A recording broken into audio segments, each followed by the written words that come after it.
মুসলমান ইমানদার ভাইরা আমার, একজন মানুষ এই পৃথিবীর জমিনে যত নিয়ামত প্রাপ্ত হোক না কেন, যদি মানুষটা জান্নাত না পায় ওই মানুষ সফল হতে পারে না। একজন মানুষ সফল আর বিফল পার্থক্য আমরা কেমনে করি? সফল আর বিফলের পার্থক্য করি আমরা দুনিয়ার চিন্তা ভাবনা করে। অথচ এই দুনিয়া কি আমাদের চিরদিন থাকার জায়গা না কিছুদিন? কদম সুয়ে মারকাদ নজর সুয়ে দুনিয়া, কদম সুয়ে মারকাদ নজর সুয়ে দুনিয়া, किधर जा रहा है किधर देखता है, किधर जा रहा है किधर देखता है। বান্দা কদম যায় কবরের দিকে, কিন্তু নজর তোমার দুনিয়ার দিকে। এই দুনিয়া তোমার চিরদিন থাকার জায়গা না। তুমি যদি নিজেকে গুছায় নিতে পারো, জান্নাত হাসিল করতে পারো। একজন মানুষ কেমনে সফল হয়? আল্লাহ পাক রব্বুল আলামিন কুরআনুল কারীমের অন্য এক জায়গায় বর্ণনা করেন, ফামান যুহজিহা আনিন নার ওয়া উদখিলাল জান্নাতা ফাকাদ ফাজ। আল্লাহ পাক রব্বুল আলামিন বলেন, যেই ব্যক্তি জাহান্নামের আগুন থেকে মুক্তি পাইল আর জান্নাত পেয়ে গেল, জাহান্নামের আযাব থেকে বেঁচে গেল, জান্নাত পেয়ে গেল, সেই সফল। দুনিয়ায় সহায় সম্পত্তি তার থাকুক আর না থাকুক কিচ্ছু আসা যায় না। এই দুনিয়ার জমিনটা হলো আমাদের জন্য একটা কর্মক্ষেত্র। এখানে কাজ করব, ওইখানে ফসল ভোগ করব। মুসলমান ইমানদার ভাইরা আমার, যেই 8টা বিষয়ের কথা আল্লাহ পাক রব্বুল আলামিন আলোচনা করেছেন, এই 8টা বিষয় শুরু করার আগে তিনি বলেন, وَإِذْ أَخَذْنَا مِيثَاقَ بَنِي إِسْرَائِيلَ لَا تَعْبُدُونَ إِلَّا اللَّهَ। আল্লাহ পাক রব্বুল আলামিন বলেন, আমরা আখির জামানার পয়গম্বরের উম্মত, আমাদের কারোর অন্তরে যেন এই চিন্তাটা না আসে যে এই বিধি বিধান কি শুধু আল্লাহ আমাদেরকেই দিবেন নাকি। মহান আল্লাহ পাক এই জন্যই প্রথমে বলেন, স্মরণ করো ওই দিনের কথা, যেই দিন কওমে বনি ইসরাইল থেকে আল্লাহ অঙ্গীকার নিয়েছিলেন, ওয়াদা নিয়েছিলেন এই 8টা বিষয়ের উপরে। ও দুনিয়ার ইমানদার মুসলমান, এই বিধানগুলোর উপরে শুধু তোমাদেরকেই হুকুম করা হয় নাই, তোমাদের পূর্বপুরুষ যারা ছিলেন আগের উম্মতদেরকেও হুকুম করা হইয়াছে। আল্লাহ কি তাহলে শুধু আমরার উপরেই সাফাইছেন না, তারারেও এই বিধান দিছিলেন? এই বিধানগুলো সমাজের এতটাই কল্যাণকর বিধান, সমাজের অনেক কল্যাণ হয়। এই বিধিবিধানগুলো যদি সমাজে জারি হয়ে যায়, সমাজটাই জান্নাতের বাগান হয়ে যায়। সর্বপ্রথম 1 নাম্বার আল্লাহ বলেন, লা তা'বুদুনা ইল্লাল্লাহ। 1 নাম্বার, আল্লাহ ছাড়া কারোর ইবাদত করবা না। এই 8টার মধ্যে সর্বপ্রথমটা, এই কথা পরে হইল বাকি 7টা। এই যে প্রথম কথাটা, আল্লাহ ছাড়া কারো ইবাদত করবা না, এর দ্বারাই আল্লাহ বুঝাইলেন, বান্দা এই দুনিয়ার জমিনে যে তুমি গোলামি করবা, সেজদা দিবা, রুকু দিবা, তাসবিহ পড়বা, দান খয়রাত করবা, উত্তম কাজ করবা, এগুলো কার জন্য করবা? একটা জায়গার দরকার আছে না নাই? আরো জোরে কর। এই জায়গাটা আগে ঠিক করো। এই জন্যই সর্বপ্রথম আল্লাহ পাক বলেন, আল্লাহ তা'বুদু ইল্লাল্লাহ। আল্লাহ ছাড়া কারোর গোলামি করবা না। এটা শুধু আমাদের যুগের মানুষদের সামনের ওয়াজ না। নূহ আলাইহিস সালাম এই ওয়াজ করেছেন 950 বছর। আর জোরে কর না সুবহানাল্লাহ। আল্লাহর পয়গম্বর নূহ আলাইহিস সালাম দাওয়াত দিতেন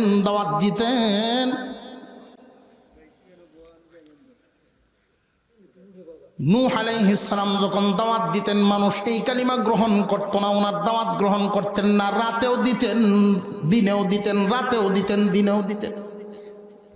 950 বছর পরে নূহ আলাইহিস সালাম একদিন রাস্তা দিয়ে হাইটা যায়, একটা বাচ্চা বাবার কান্দের উপরে বসা।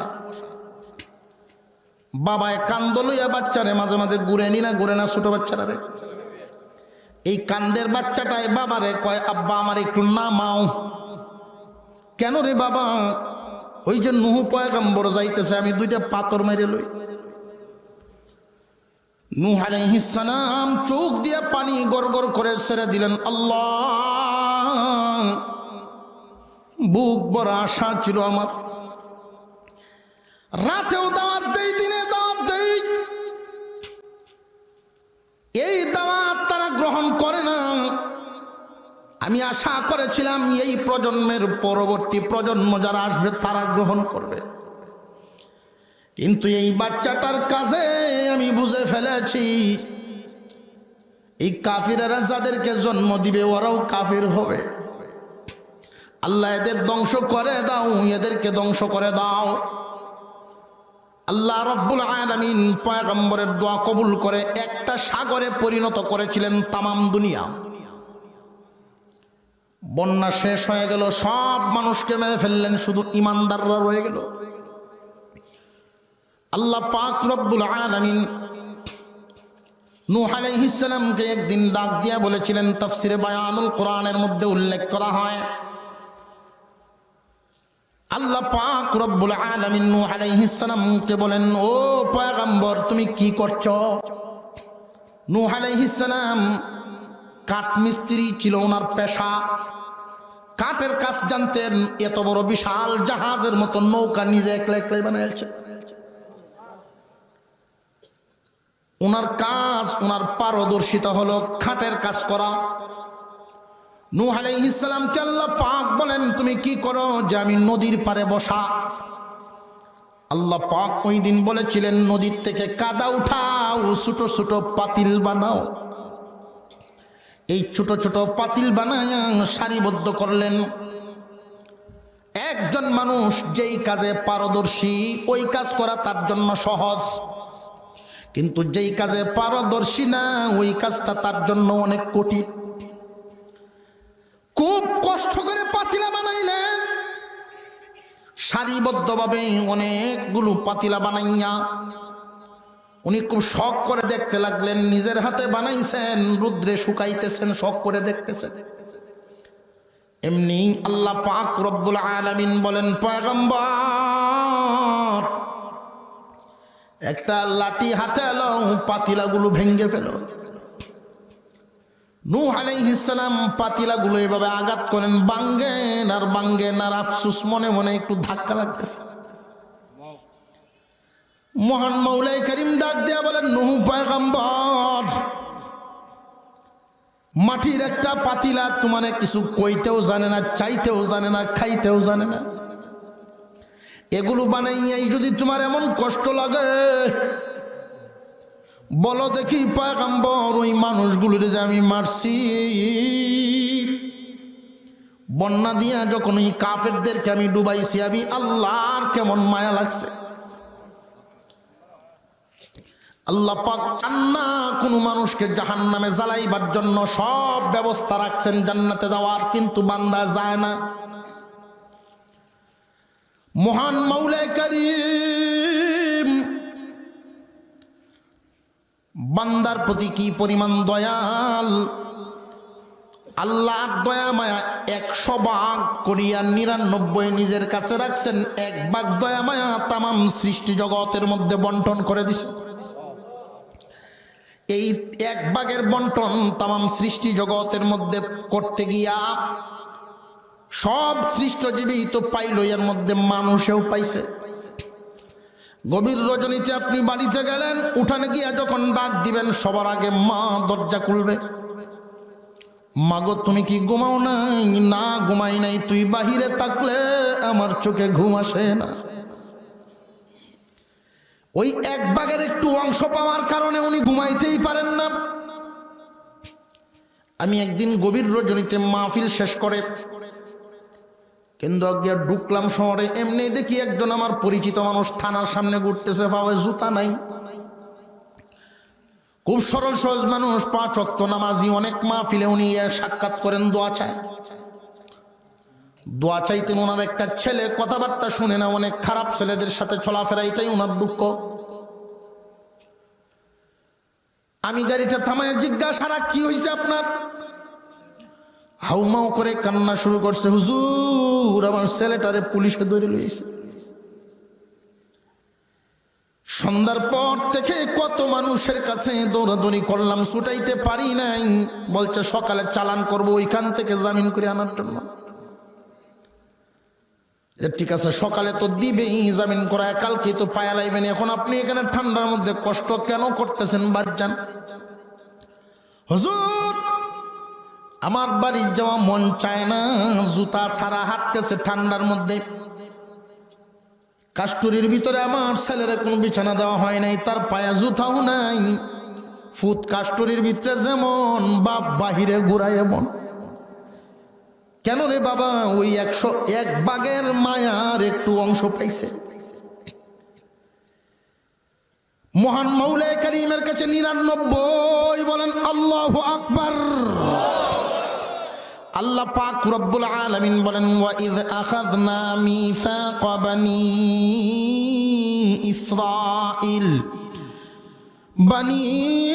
ইসরাঈল লা তা'বুদুনা ইল্লাল্লাহ। আল্লাহ পাক অঙ্গীকার নিয়েছিলেন পূর্বপুরুষদের থেকেও, আমাদের পূর্বে যারা ছিলেন বনি ইসরাঈল তাদের থেকেও আমাদেরকেও আদেশ দিয়েছেন।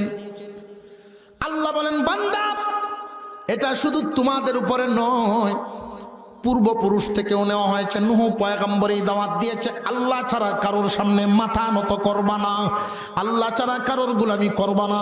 ইব্রাহিম পয়গম্বর এই দাওয়াত দিয়েছেন, আল্লাহ ছাড়া কারোর গোলামি করবা না, আল্লাহ ছাড়া কারোর সামনে মাথা নত করবা না। প্রত্যেক পয়গম্বর একই দাওয়াত দিয়ে গিয়েছেন। আমাদের নবী এই কথাই বলে গেছেন, আল্লাহ ছাড়া কারোর ইবাদত করবা না।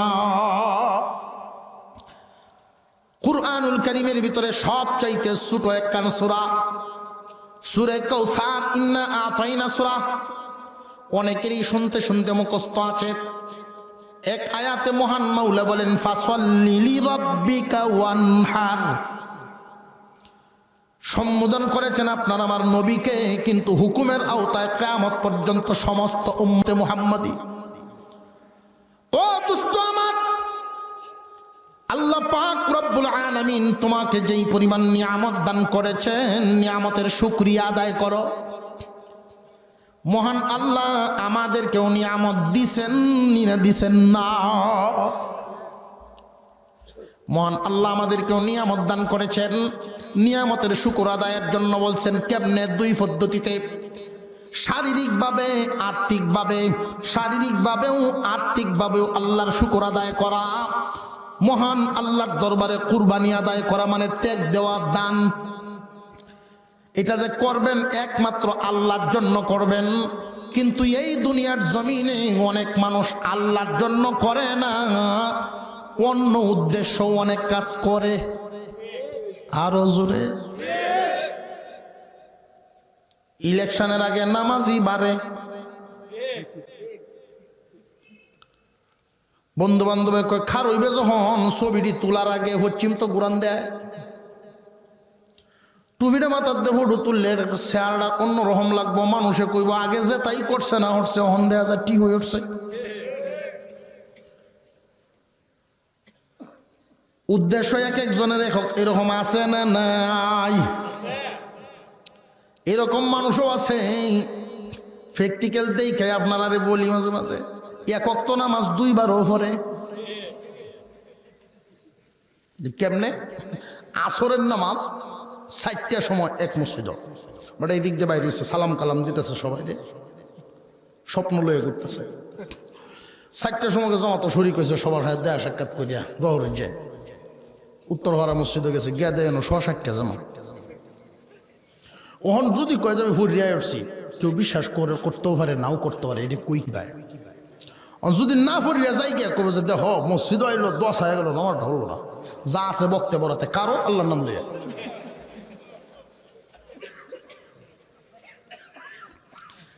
যে এই বুড়া বুড়ি শেষ টুহিও করলে তুলছে সাথীরা জিগায় ভাই সাহেব তাহলে এটা নামায় একজন কেড়ে যে উদ্দেশ্যে দিছিলাম কাম হইল না। যদি কাম হয় তাহলে কয় নামাইছি কারণ কি?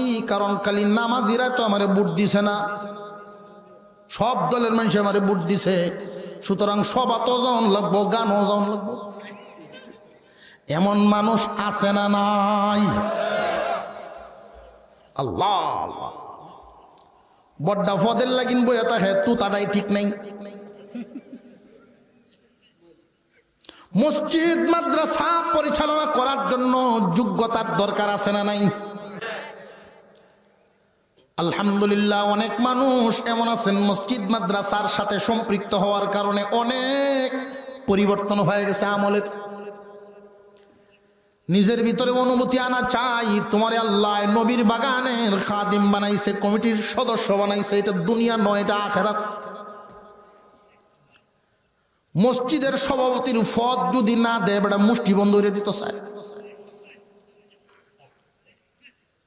এমনও আছে না নাই? এক বেটায় মান্নত করছে, বেড়ো মান্নত।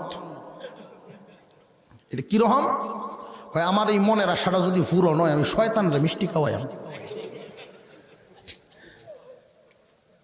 শয়তানরে মিষ্টি খাওয়াইব। আচ্ছা মানান নাই এ জিনিস পাইল বুঝলেন, এই জন্য কইছে এটা বেডো হামানা। আসলেই কেমনে ফুরন হয়ে উঠছে? ফুরন তো করছেন আল্লাহ, অটোমেটিক কিছু বিষয় দিয়ে হয়ে যায়। এখন তো মিষ্টির কার্টন লয়ে লয়ে ঘুরে, সাহস করে কেউ জিগায় না যে তোমার কাছে শয়তান আছে? জিগাইলে কোনটা কোনটা তো ঠিক নাই। যে বেনামাজি তারেও যদি জিগায় যে শয়তান আছে তোর, দৌড়াইতো না রে। কারণ সবাই নিজের খুব পরিষ্কার ক্লিন মনে করে। আমি তো কেউ মনে শীতে কোনো ভুল করতে জানি না, কেউ খাসা এলো ভাড়া দিছি না, আমার মনে শীতে কোনো ভুল নাই, তো এই মুসিবত আমার উপরে কেড়ে আইতেছে। মনে শীতে তার কোনো ভুল নাই, যে নামাজ হলো এটা তো ভরেই না, নামাজ হলো এটা তো ভরেই না, আর কোনো ভুল আছে বলে বোঝা না। আহা, শয়তানের মিষ্টি খাওয়াইব মানুষ, শয়তান ভাইব কই পেরেশান। কয়েক কার্টন মিষ্টি কিনছে আর খাইছে, মানুষের দিছে, শয়তান তো পায় না। মনে একটা জ্বালা বেড়ার। একজন মুরব্বী আলেমের কাছে জিগাইছে, হুজুর একটা কাম হরিয়েছিলাম বেজাল। কিরকম? আমি মান্যালছিলাম শয়তানরে মিষ্টি খাওয়াই। হুজুরে কয়েছে কত মান্যতি শুনলাম জীবনে। তোমার বাড়ি কই? কইতাম না হুজুর, গাঁয়ের নামটা কইতাম না।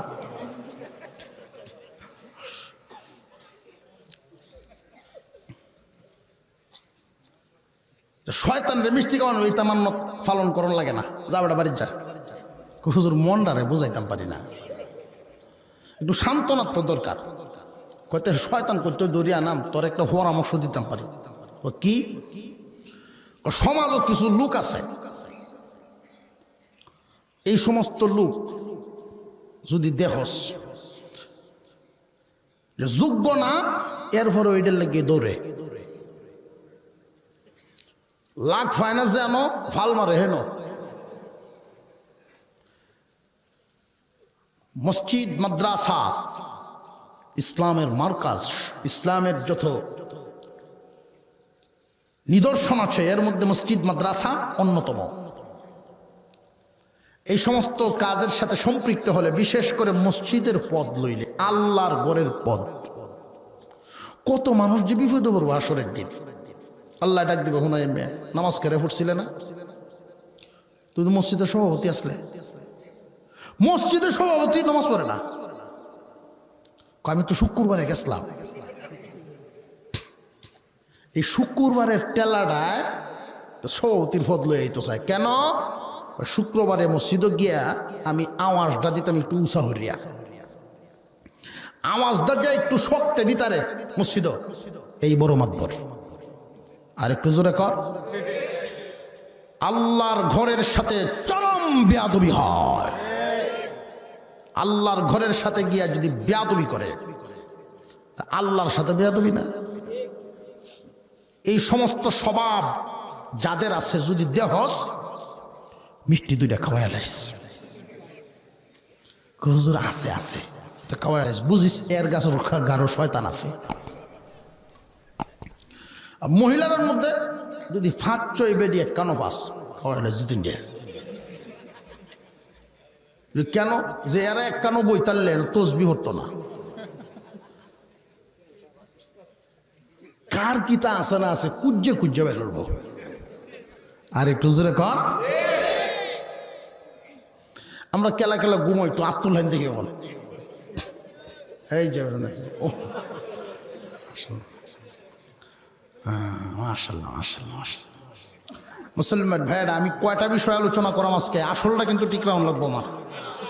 8টা বিষয়। এই 8টা বিষয়ের মধ্যে 7টা আমল, আর একটা হইলো জাগা।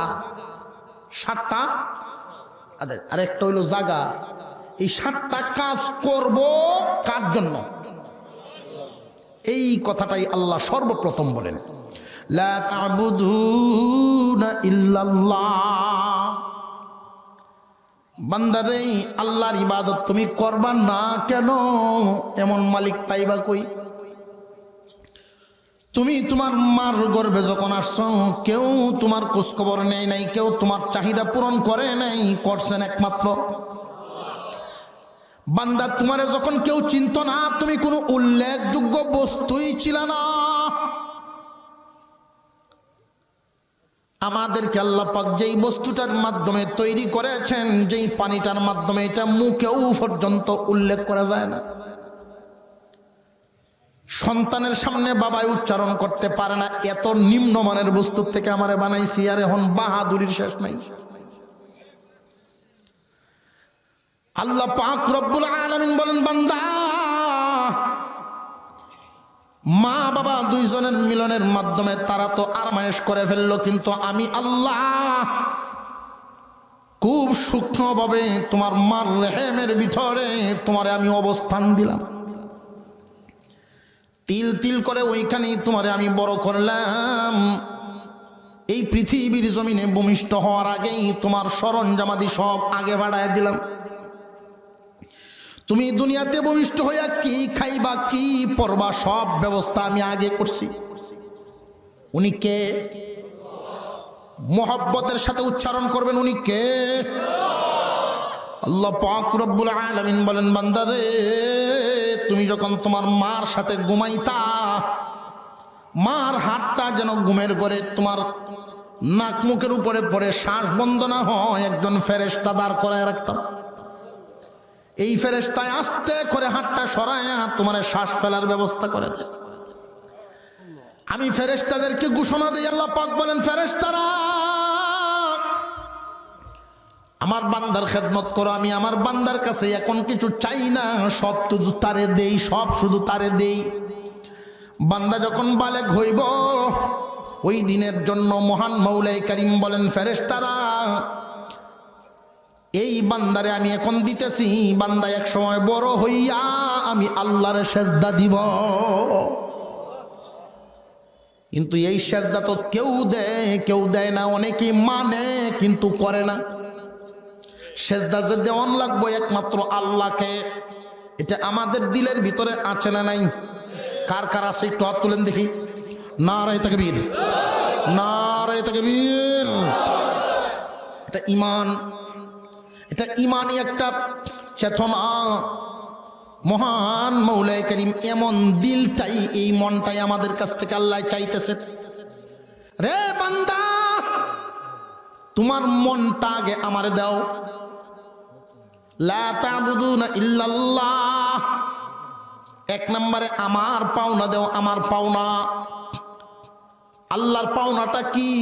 আল্লাহর পাওনা হইল বান্দার কাছে ইয়্যাকা না'বুদু ওয়া ইয়্যাকা নাস্তাঈন, একমাত্র আল্লাহর ইবাদত করা, একমাত্র আল্লাহর কাছেই চাওয়া। গোলামি একমাত্র কার জন্য? বারবার এই কথাটা আমি ঘুরাইতেছি এই কারণেই, আমার উদ্দেশ্য আছে একটা, এটা হলো এই কথাটা যেন দিলের ভিতরে গাঁথিয়া যায়। দেখবেন হাতুড়া দিয়া লোহার মধ্যে বারবার বারবার বাড়ি দেয়, বারবার দিতে দিতে এক সময় প্রথম লোহাটা বসে যায়। এই কথাটা মজবুত করে বসায় দেওয়া ইবাদত একমাত্র আল্লাহর জন্য। আল্লাহর ভালোবাসা, আল্লাহর মোহাব্বত যার দিলের ভিতরে যত বেশি, তার মর্যাদাও আল্লাহ পাক বাড়ায়া দেন তত বেশি। মহান মৌলাই করিম আদেশ দিচ্ছেন, সুতরাং ইবাদত একমাত্র কার জন্য? নামাজের কথা একটু আগে বললাম, অনেক মানুষ আছে লোক দেখান না নামাজ পড়ে, আবার অনেক মানুষ এমনও আছে দান খয়রাত করার সময় এটাও লোক দেখান না করে। যাকাত আমরা অনেকেই দেই, কিন্তু আমি আশ্চর্য হয়ে গেছি, ঈদ উপলক্ষে পরিবার পরিজনের জন্য কাপড় চোপড় তো কেনা লাগে, লাগেনি? লাগে না? তো ঢাকা থেকে আমি রওনা দিছি, চিন্তা করলাম এই দিক দিয়ে আওয়ার সময় বাবুরহাট একটা বাজার, ওইখান থেকে একসাথে করতে লয়ে যাই। আত্মীয় স্বজন আছে কিছু দিলাম, মই মুরব্বীটার আমার জিগায়, হুজুর আপনি কি ব্যবহারেরটা নিবেন না যাকাতেরটা নিবেন? খুব ধাক্কা লাগছে আমার অন্তরে। আমার ওই সময় চিন্তা আসছে, তাহলে যাকাতেরটা মনে হয় আলাদা সুতার বাইন। আমি জিজ্ঞাসা করলাম এটা কোন ধরনের, আমি একটু ধুনুটা দেখি। দেখলাম সত্যি গামছার চেয়ে একটু উন্নত। এটা রেট যে পাইকারি রেট 150 থেকে 250 মতো ধরা হয়। আশ্চর্য হয়ে গেলাম। আল্লাহ পাক সম্পদ দিছেন, তখনই আমি চিন্তা করলাম যে সমস্ত লোকেরা এটা প্রচলন করছে এইভাবে যাকাতের কাপড় আলাদা বানাইয়া আলাদা বন্টন করা, ওদের যেই টাকা হয়েছে হালাল পথে হয় নাই।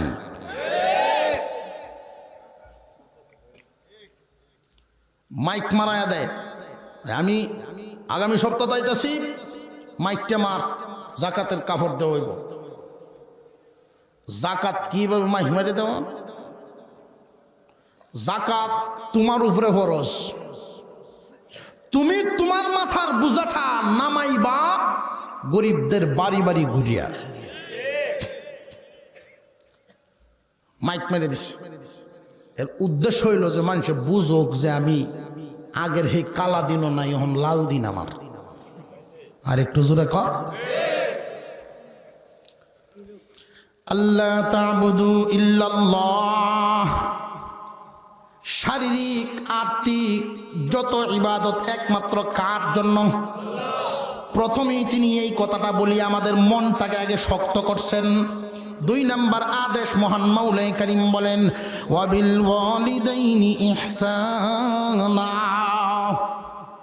রে যুবক ভাইয়েরা, খুব বেশি সময় নয়, খুব কান পেতে শুনে রাখো, খুব কয়েকটা গুরুত্বপূর্ণ কথা। আল্লাহ পাক রব্বুল আলামিন বলেন, বান্দা মা এবং বাবার সাথে ইহসানপূর্ণ দয়ার আচরণ করো, দয়ার আচরণ। আমরা প্রশ্ন করতে পারি, এই দয়ার আচরণটা করব কখন? মা বাবা বুড়া হবে যখন, যদি করতে পারেন মা এবং বাবার সাথে দয়ার আচরণ, মহান আল্লাহ পাক আপনাকে পুরস্কার দিবেন 3টা। অর্থাৎ মা বাবার বাধ্য সন্তান যদি হয়ে যাইতে পারেন 3টা পুরস্কার দিবেন। 1 নাম্বার পুরস্কার হলো রুজি রোজগারে বরকত দিবেন। 2 নাম্বার পুরস্কার হলো সন্তানগুলো মানুষের মতো মানুষ হবে। 3 নাম্বার পুরস্কার আপনাকে আল্লাহ পাক একটা সুস্থ হায়াত দিবে। মা বাবার অবাধ্য যদি হইয়া যায় একজন মানুষ, যত টাকাই ইনকাম করুক পেরেশানি দূর হইতো না। মা বাবার যদি সন্তুষ্টি না পায়, এই যে আমরা এখানে আজকে আছি, শীতকাল আসতেছে, রাত্রে ঘুম থেকে উঠলেন, মা বাবা শুয়ে আছে একটা রুমে, আপনি সরিষার তেলের বোতলটা হাতে নিয়ে আম্মা আব্বার হাত পায়ের মধ্যে একটু গৈসা দিলেন, মাথাটায় গসিয়া দিলেন, তার মনটা শুকিয়েছে। মা বাবার মন খুশি করলে বেশি টাকা পয়সা লাগে না, শুধু ইচ্ছা করলেই হয়। মুসলমান ইমানদার ভাইয়ারা, মা বাবারে যদি কান্দায়া কবরে দাও তাহলে কিন্তু তোমার সর্বনাশ, দুনিয়াও নষ্ট হবে, আখিরাতও নষ্ট। মা বাবা যদি কারোর প্রতি অসন্তুষ্ট হইয়া যায়, রুজি রোজগার যতই করুক না কেন, পেরেশানি দূর হবে না। 2 নাম্বার, সন্তানগুলো মানুষ হবে না। বলতে পারেন মা বাবার অবাধ্য সন্তান, দেখা যায় তার ছেলে মেয়েরা ঢাকা ভার্সিটি, চিটাং ভার্সিটি পড়ায় শিক্ষিত বানায় আনছে, মানুষ হইল না কেমনে? কুচখবর লইয়া দেখেন, মানুষ না, শিক্ষিত ঠিক হই কিন্তু মানুষ না। মানুষ হওয়া এক জিনিস, শিক্ষিত হওয়ার এক জিনিস। 3 নাম্বার, মা বাবার অবাধ্য সন্তানকে 3 নাম্বার যেই গজব দেওয়া হবে, গড়ের সব মানুষই দেখবেন কোমর বেদনায় চিল্লাইব, ফেট বেদনায় চিল্লাইব, শুয়ে ছাড়ত না। বলা মুসিবত, তারে পিছু ছাড়বে না। কেন? খোঁজ নিয়ে দেখেন আসল জায়গায় গন্ডগোল। ওয়াবিল ওয়ালিদাইনি ইহসানা, 2 নাম্বার এটা। 3 নাম্বারে মহান মাওলাই কারীম বলেন, একটু সংক্ষিপ্ত আকারে বলতেছি। 3 নাম্বার, ওয়াজিল কুরবা, নিকটাত্মীয় আত্মীয় স্বজনের সাথে ইহসানপূর্ণ আচরণ করবা, সুন্দর ব্যবহার, সুন্দর আচরণ করবা। মেহমান, কাছে পিছের মানুষ, আত্মীয় স্বজনের সাথে বন্ধন ঠিক রাখবা। আত্মীয় স্বজনের বন্ধন, আমাদের চরিত্রটা এতটাই নিম্নে নেমেছে, আত্মীয় স্বজন যদি দেখা যায় গরিব হয়, কাছের দাও দূরে রয়ে, আর যদি ধনী হয় তাহলে দূরের টারাও টাইনে কাছে লইয়া। আল্লাহ পাক রব্বুল আলামিন শিখায় দিলেন, বান্দারে আত্মীয়তার হক আদায় করবা কেমনে? এদের সাথে উত্তম আচরণের মাধ্যমে। একজন আত্মীয় যদি তোমার বাড়িতে আসে, কিছু কিছু এলাকায় এখনো আছে, আমরা তো বাবার শ্বশুর বাড়ির খোঁজখবরই রাখি না, অর্থাৎ নিজের মামুর বাড়ির খোঁজখবরই রাখি না। এমন এলাকাও আছে, দাদার যেই শ্বশুর বাড়ি, দাদার, তাদের সাথেও ঈদে, বিয়ে শাদীতে, বিভিন্ন অনুষ্ঠানে দায় দাওয়াত দেওয়া হয়, যুগ সাজেশ অনেক আছে। আত্মীয়তার সম্পর্ক ঠিক রাখলে আল্লাহ খুশি হন, আখিরাত সফল হবে, এবং দুনিয়াতেও সফলতা আছে না নাই? আত্মীয়তার সম্পর্ক যদি ঠিক রাখেন তাহলে দুনিয়াতেও সফলতা আছে, সম্পর্ক ঠিক থাকবো। আর যদি মনে করেন আত্মীয়তা ঠিক রাখতে গেলে দুনিয়ার অনেক ক্ষতি হয়ে যায়, এটা ভুল চিন্তা। আত্মীয়তার হক আদায় করতে গিয়ে যদি পয়সা খরচ করেন, আল্লাহ পাক রব্বুল আলামিন 10 গুণ আপনারে দিয়ে দিবেন। একজন মেহমান যদি আপনার বাড়িতে আসেন, আপনি যদি খুশি হন, আল্লাহও খুশি হন। কেন জানেননি? মেহমানের সাথে তো একজন ফেরেশতা আসে, এই ফেরেশতা ঘরের সামনে বৈশা দোয়া করবে ততক্ষণ, মেহমান থাকবো যতক্ষণ, দোয়া করতেই থাকবে। তখন দেখবেন দাদার আমলের সম্পদ নাতিরাও বুক করতে পারে। সম্পদে আল্লাহ বরকত দেন, সম্পদ স্থায়ী হয়। বর্তমান সমাজের মধ্যে আমরা নীতিহারা হওয়ার কারণে এই দুনিয়ার জমিনের নীতি এমন হয়ে গেছে, রীতিনীতিটা এমন পরিবর্তন, নিজের আমলের সম্পদ দাদা তো দূরের কথা, আগ জীবনে কামাইছেন, শেষ জীবনেই নাই। আরো জোরে কর।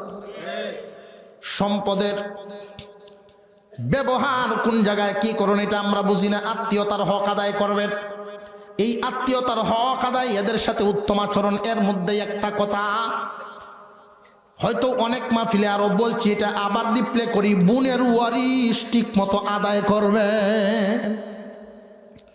অনেক মুসল্লি আছে আগের কাতারের মুসল্লি মসজিদের, কিন্তু ওয়ারিশ টকাইছে। সাবধান, পরের মালের প্রতি কোনো লোভ নিবেন না। আল্লাহ রব্বুল আলামিন আপনাকে যেই পরিমাণ দিয়েছেন, এটার মধ্যেই শান্তিতে থাকেন, এটার মধ্যে আপনি সবুরে থাকেন। দেখবেন এই হালাল খানা খাওয়ায়া যদি সন্তানগুলো মানুষ করেন, এর চাইতে দ্বিগুণ আল্লাহ আপনারে ঘুরায় দিব। ওয়াদিল কুরবা, এটা 3 নাম্বার। ওয়াল ইয়াতামা, এতিমদের সাথে সদয় আচরণ করবা, এতিমদের প্রতি সদাচরণ। আল্লাহর নবী বলেন, কেউ যদি এতিমের অভিভাবক হইয়া যায়, কিয়ামতের দিন আমার সাথে সে হাসরে থাকবে। আল্লাহর নবীকে প্রশ্ন করা হলো, হুজুর আপনার পাশে থাকবে বলতে কতটুকুন পাশে থাকবে? নবীজি বলেন, এই দুইটা আঙ্গুল যত কাছাকাছি। এতিমের অভিভাবক এতিমের প্রতি ইহসান করলে, দয়া করলে আল্লাহ খুশি হন। এতিমের মাথায় যদি কেউ হাত বুলায় দেয়, হাতের তালুর নিচে যতটা চুল পড়বে এতটাই নেকি তার আমল নামায় দেওয়া হয়। হাদিস শরীফের মধ্যে আসছে, এই জমিনে, আসমানের নিচে জমিনের উপরে যত বসবাসের ঘর আছে, সর্বোত্তম ঘর ওই ঘর যেই ঘরে ইতিম লালন পালন করা হয় এবং তার হক আদায় করা হয়। সবচাইতে নিকৃষ্ট ওই ঘর যেই ঘরে ইতিম আছে কিন্তু অবহেলা হয়। ইতিমের প্রতি আল্লাহ খুব নজর রাখেন, খুব ভালো করে বুঝবেন। চরিত্র যেন এমতা কয়, এরকম নাকি মানুষের সাথে সুন্দর আচরণ করবা, খারাপ আচরণে কথা বলবা না। 6টা নামাজ, যাকাত, এই 8টা বিষয় আল্লাহ আমাদেরকে আদেশ দিয়েছেন। আল্লাহ যেন আমলের তৌফিক দেন, বলুন আমিন। আমরা তাহিয়াতুর সূরাতে বসি, আস্তাগফিরুল্লাহ, দুরূদ শরীফ পড়ি। মোহতারাম শাহ হুজুর কিছু কইবেন?